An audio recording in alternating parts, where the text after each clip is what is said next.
ছোট পর্দার জনপ্রিয় অভিনেত্রী সামিরা খান মাহি হঠাৎই নেট দুনিয়ায় সমালোচনার কেন্দ্রবিন্দুতে। তার একটি নাচের ভিডিও ভাইরাল হতে শুরু হয়েছে তুমুল বিতর্ক। নেটিজেনদের একাংশ মাহির নাচের অঙ্গভঙ্গিকে অশালীন ও অনুপযুক্ত বলছে। কমেন্ট বক্সে বইছে আস্তাগফিরুল্লাহ লেখার ঝড়। কিন্তু কি ছিল সেই ভিডিওতে? কেন মাহির কালো পোশাকের নাচ নিয়ে এত তোলপাড়?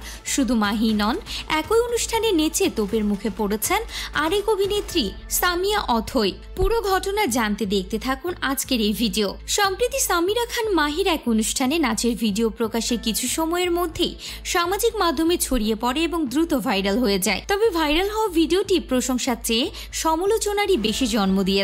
নেটিজেনদের অনেকে মনে করছেন মাহির নাচের অঙ্গভঙ্গি ছিল অশালীন এবং অনুচিত।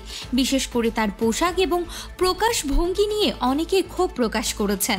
ভিডিওতে দেখা যায় কালো পোশাকে বিভিন্ন ভঙ্গিতে নাচছেন মাহি, যা দেখে অনেক দর্শক মন্তব্য করেছেন আস্তাগফিরুল্লাহ। অনেকে বলছেন একজন অভিনেত্রীর কাছ থেকে এ ধরনের নাচের ভঙ্গি সমাজের জন্য অনুপযুক্ত এবং নৈতিবাচক উদাহরণ তৈরি করে। তবে শুধু সমালোচনায় নয়, কিছু দর্শক মাহির পারফরমেন্সে মুগ্ধ হয়েছেন এবং প্রশংসাও করেছেন।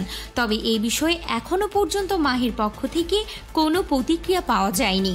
এদিকে একই অনুষ্ঠানে পারফর্ম করতে দেখা যায় আরেক ছোট পর্দার অভিনেত্রী সামিয়া অথইকেও। পশ্চিমা ধাঁচের পোশাকে তিনি মঞ্চে নাচ পরিবেশন করেন। তার পারফরমেন্সও সমালোচনার মুখে পড়ে, ঠিক মাহির মতোই। উল্লেখ্য, 11 এপ্রিল রাজধানীর একটি কনভেনশন সেন্টারে রুট দ্য রোড নামের একটি কনসার্টের আয়োজন করে ইয়ামাহা মিউজিক বাংলাদেশ। এই আয়োজনে প্রথমবারের মতো বাংলাদেশের দর্শকদের সামনে গাইতে আসেন পাকিস্তানি জনপ্রিয় সঙ্গীত শিল্পী আইমা বেগ।